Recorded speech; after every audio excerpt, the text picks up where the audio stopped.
Hello students, today I will discuss about water quality and potability and some aspects regarding microbial assessment for water quality. I will discuss about sampling of water, water source, water testing, waterborne diseases, water pollution and pollutants as well as qualitative and quantitative indices or parameters regarding water quality.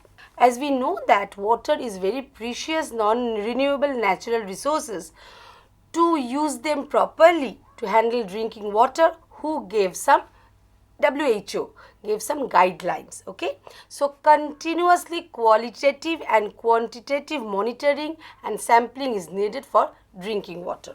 Water sampling. So water must be tested in ISO certified lab. Physical, chemical and biological tests must be done, and this particular sampling must be representative, reproducible, usable and defensible.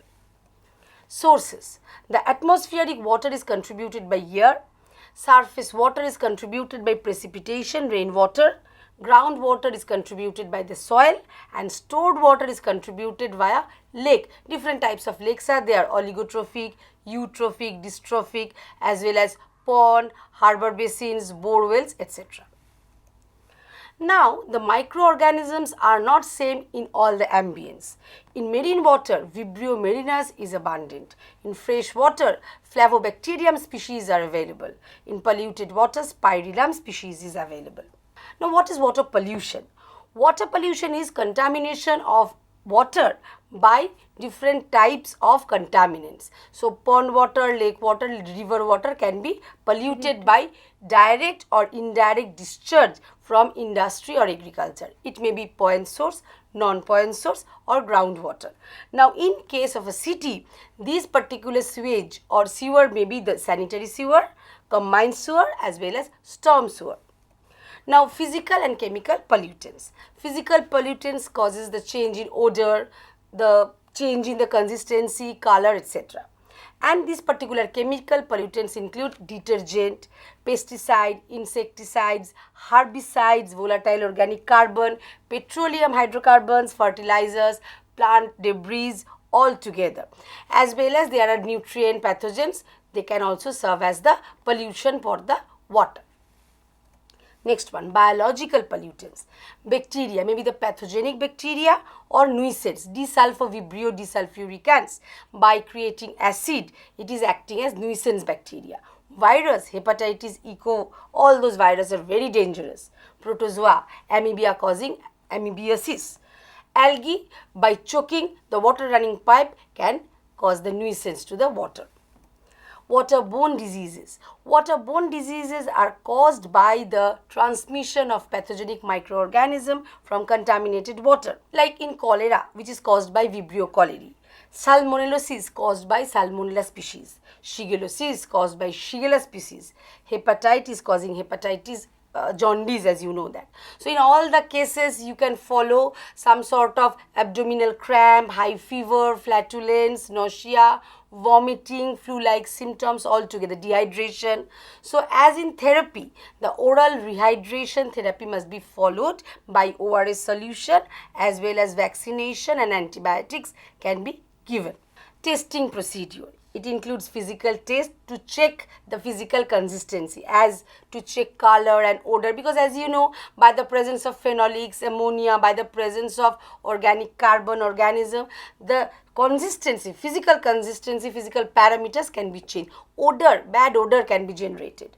Chemical test to test the pH, to test the hardness, oxygen demand altogether, okay, as well as biological tests done by testing the presence of fecal indicators. Ma'am, why do we need an indicator organism? Very nice question.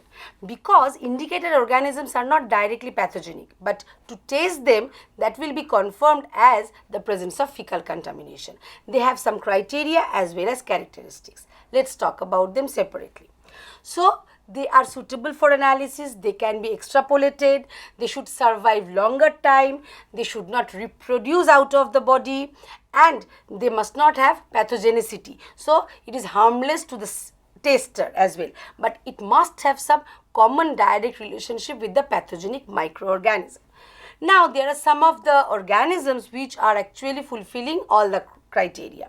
Number one, coliforms, total coliforms, okay. So they belong to the Enterobacteriaceae family. So Escherichia, Hafnia, Serratia, Klebsiella, Shigella, they all belong to the Enterobacteriaceae family. They may be fecal like Escherichia coli, non-fecal like Enterobacter aerogens coming from soil, seed, spores, etc. Grains, but usually the characteristics of coliforms are gram-negative, non-spore forming, facultative aerobic, as well as they can ferment lactose to produce acids and gas. Apart from these, the enterococci are there. What are enterococci? Fecal streptococci. Streptococcus fecalis, Streptococcus faecium all together. But they are very pathogenic. So they are not used as the indicator organism. As I have told you, indicator must not be pathogenic to the taster. But they will show the correlation with the pathogenic one, right? Next, domestic indicator, Pseudomonas aeruginosa. The old, very past contamination, fecal contamination can be designated via Clostridium perfringens. Nowadays, viral indicator coliphage 2 and serotype 3 is actually taken as indicator for poliovirus. Okay. Ma'am, what do we mean by extrapolation of the indicator organism? Very nice question. Though we are not tasting the fecal pathogens, but from the fecal contamination of E. coli, we can conclude yes, pathogen may be present. Though we are not directly testing, but we are extrapolating our thoughts, our thinking, yes, as fecal coliforms are present, so it indicates the presence of other pathogens. Fine. Now, investigative analysis. It is actually based on true life, a case history for a particular area. So that will be monitored throughout the incubation period. Okay, so that is the first part of the lecture. The second part, microbial assessment of water quality. First, the qualitative analysis. Why?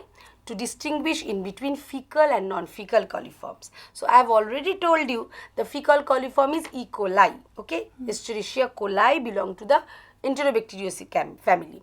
Another, the Enterobacter aerogens, they are non-fecal but coliforms. They can be generated from soil, agricultural runoff.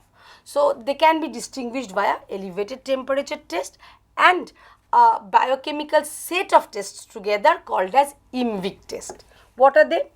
Elevated temperature test. As we know that these fecal coliforms are generated from the colon of warm-blooded animal, so they can withstand a slightly higher temperature from 37 to 44.5 degrees centigrade. So it was actually found by the scientist Ejuckman, right? And not only it can survive or tolerate higher temperature, but also it is able to ferment lactose to produce acids as well as gas. By putting C14 labeled glucose or lactose, you can monitor their metabolism in the higher temperature.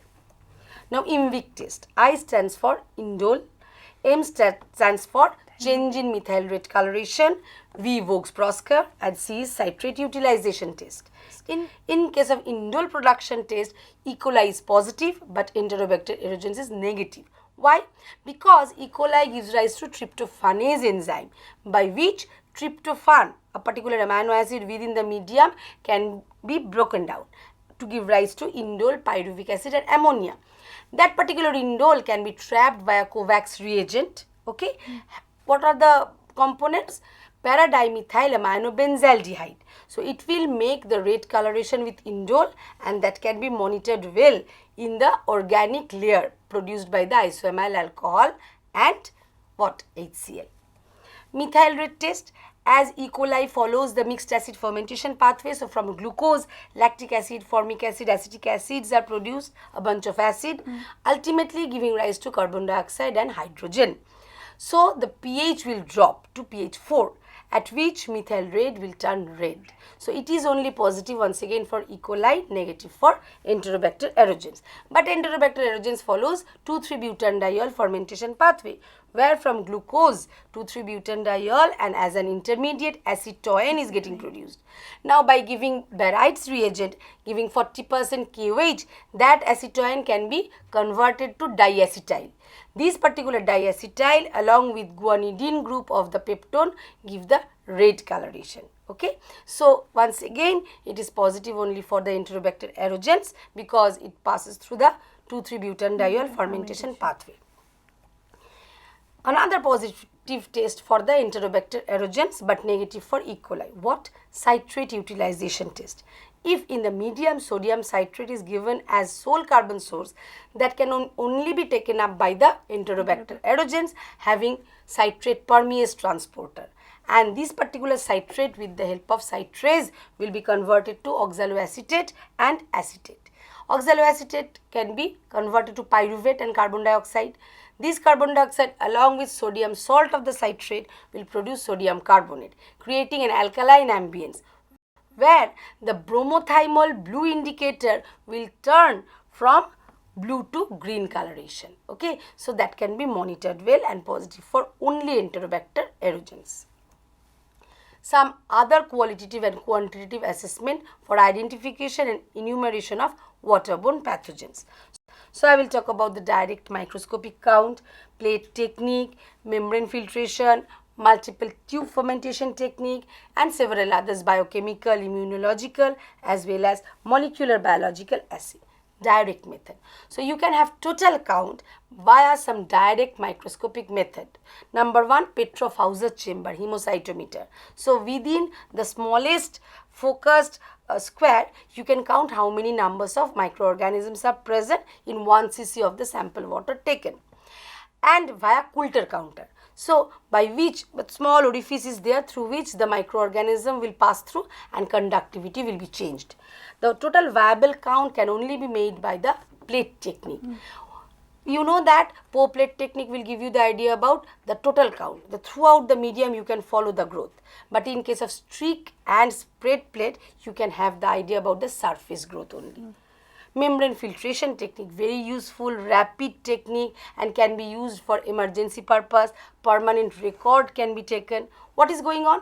Large volume of water can be passed through a particular membrane having pore size less than 0.45 micrometer. So bacteria will be entrapped over there. With forceps we can take them out and can press them over selective medium either or over nutrient agar. So after some certain periods we can follow their growth and can count the number of colonies. But the problem is there, if algal bloom is present within the water, that can clog the pores. Multiple tube fermentation technique. It includes the presumptive test, confirmed test and completed test. In case of presumptive test, we are actually making 3 sets, fine, by changing the concentration of lactose broth starting from 2x to 1x, and we are varying the concentration of water sample 10 ml, 1 ml, 0.1 ml, and in each case 5 test tubes are taken. And after again 24 or 48 hours we can follow the presence of acids and gas formation. Gas formation can be followed if you put inverted Durham's tube there inside the lactose broth, and acid formation can be followed by the methyl red indicator. Now after certain periods, total number of positive results can be calculated via Poisson distribution ratio either or via Thomas equation. Okay, so that will actually help us to calculate MPN value, most probable number value, for 100 ml of water, though we are testing 10 ml of water. So that is the biostatistical calculation. Confirmed test. But unfortunately sometimes in spite of gram negative coliforms, some gram positive organism can produce acid and gas. Now to eliminate that false presumptive test, you have to perform the confirmed test in some selective medium.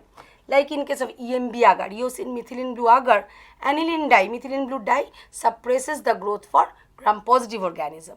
So only lactose fermenters, what are they? Coliforms. They will actually ferment lactose and they will form typical and atypical colonies. Fine. So in case of E. coli, you can follow small black centered colony with metallic sheen, and in case of Enterobacter aerogens, you can follow large pinkish mucoid colony. The same thing in case of Indole agar, where actually basic fuchsin, rosanilin, pararosanilin, magenta 2 is pre-bleached with persulfite, okay, bisulfite, and it is given. Now only lactose fermenters is able to produce acetaldehyde, which will trap the bisulfite from the bleached dye. So dye will regain its original purple color and you can follow all those purple colonies. In the BGLB medium, liquid medium, by giving the bile salts, once again you can confirm the presence of only lactose fermented coliforms. Now after everything, you have to do the completed test. Now re-inoculation within the lactose broth having acid and gas and staining, okay, will actually give you the idea, yes, the non-spore forming, the gram-negative coliforms are present. Biochemical test by giving ONPG, orthonitrophenyl glucopyranoside, and methyl amblyphenyl glucouronide. They serve as the precursor substrate for the total coliform, and E. coli will give the specific colored product orthonitrophenol, yellow in color, and in second case the fluorescent color product will be produced. They will confirm the presence of coliforms. Immunological assay, once again the fluorescent tagged antibody will help to fish out, to detect the presence of specific microbial antigens. Molecular biological test, probe based technique, the radioactive probe, it will actually help to designate the presence of pathogenic colony over the nitrocellulose membrane whose imprint was taken out from the nutrient agar and was treated with detergent as well as NaOH for the lysis of the cell and to make it in the single stranded condition. Toxicity testing, it is very much needed to know the aquatic environment for the relative sensitivity as well as degree of water treatment to know the parameters. Now we have to discuss about the quantitative indices, parameters to designate the water quality with respect to pollution. So dissolved oxygen carbon, we have to know that. So these dissolved oxygen carbon or biodegradable organic carbon may be hydrophilic or hydrophobic. Hydrophilic means acidic like polyuronic acid, like amino sugars. Hydrophobic means detergent, etc. So their presence will increase the organic carbon. That means they are inviting pathogens to grow over there. Fine. So if we determine the amount of dissolved organic carbon, that means we are assessing water pollution. That means indirectly we are assessing how much pathogens may be present. That's why they can be determined via 3 indices. What are they? Biochemical oxygen demand, chemical oxygen demand, and total organic carbon. BOD value. So BOD is the amount of oxygen required for the microbial metabolism, especially aerobic microbes, to utilize all those dissolved organic carbon. Fine. But actually here are 3 reactions are there: oxidation, synthesis of new cell mass, as well as endogenous respiration to utilize the dead cells. So in all 3 steps we need the oxygen, right? Now, how it is measured? In a 300 ml capped bottle, BOD bottle, actually it is saturated with the oxygen and seed organism is given. And we are allowing that particular organism to utilize that supplied oxygen to metabolize the dissolved organic carbon within 5 days period at 20 degrees centigrade at dark. Okay. So, initially dissolved oxygen will be measured by capping, right, before capping, and after 5 days period again finally dissolved oxygen will be measured. Now what is the calculation? Dissolved oxygen initial minus dissolved oxygen final divided by total volume of water into dilution factor, because we are actually giving the seed, so it will be diluted. So that will give you the idea about BOD, that will be expressed in mg per liter. So for very purest kind of water, it is around 1 mg per ml, but in pond water you can find 2 to 8 mg per liter, and in case of very waste water it is greater than 20 mg per liter. Okay. Another thing is that, so BOD is actually help you to know the size of the water, right, and whether the water purification is completed or not, whether it is potable for supply or not, so that will be determined. But some negative or disadvantages are still there, negative aspects. What are they? Because all the organic carbons are not degraded by the microorganism, and sometimes some pollutants are toxic to the microorganism. Okay, so for that particular purpose we have to go for COD. Another thing is that NBOD, so that I have already discussed about the CBOD, carbonaceous BOD, but sometimes after 5 days nitrogenous BOD can be determined, where all those ammonia produced can be converted to nitrate. If we want to eliminate NBOD, we have to give chloropyridine, inhibitor for nitrification. COD, chemical oxygen demand. So chemical oxidation agent is given, right? So that will oxidize your organic carbon to produce carbon dioxide, right? So the chemical oxidant, what sort of oxidizing agent we are applying? Dichromate, potassium dichromate. So potassium dichromate, after oxidizing organic carbon, will be converted to Cr3 plus chromium, right? So this method is actually called as titrimetric method. In case of BOD, that particular method was called as oxygen dilution or oxygen probe method, oxygen electrode method.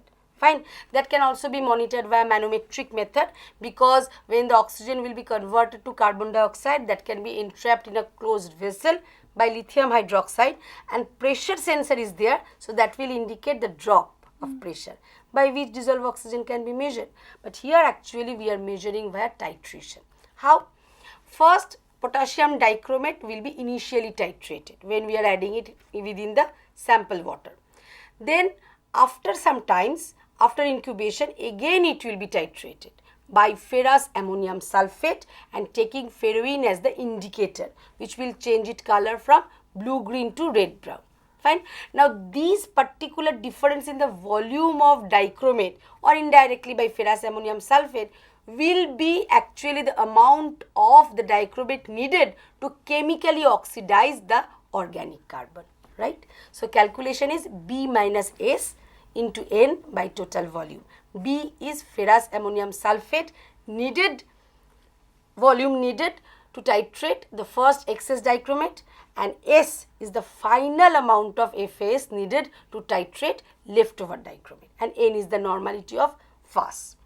Again, apart from advantage like that lignin is not targeted by the microbes, so that can be only oxidized by chemical oxidation, but still the problems are there by interfering inorganic, because chlorine is also Cl minus capable to convert dichromate to Cr3 plus. So in this way, by giving HgSO4, okay, we can eliminate chlorine as HgCl2.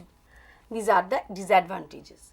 Total organic carbon, it is actually measured in case of pharmaceutical, cooling water, etc. So total organic carbon is coming from fertilizer, pesticides, humic acid, fulvic acid, plant debris.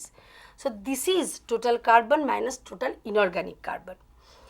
The methods: first, number one, acidification, by which inorganic carbonate salts will be eliminated as carbon dioxide by application of harsh mineral acid, and through spurging of the helium neon inert gas, that can be eliminated out. So only organic carbon is present. By oxidation through photooxidation, high temperature catalytic combustion at 1200 degrees centigrade temperature, all those organic carbon can be converted to carbon dioxide. And in the last step, quantification or identification, all those amount of the carbon dioxide can be quantified by non-dispersive infrared spectroscopy. Okay, so by all these methods you can quantify the amount of carbon dioxide produced from the total spurgeable, non-spurgeable organic carbon. So students, I have discussed about water quality with respect to pollution indicator, various type of pollution, as well as microbial assessment. Thank you.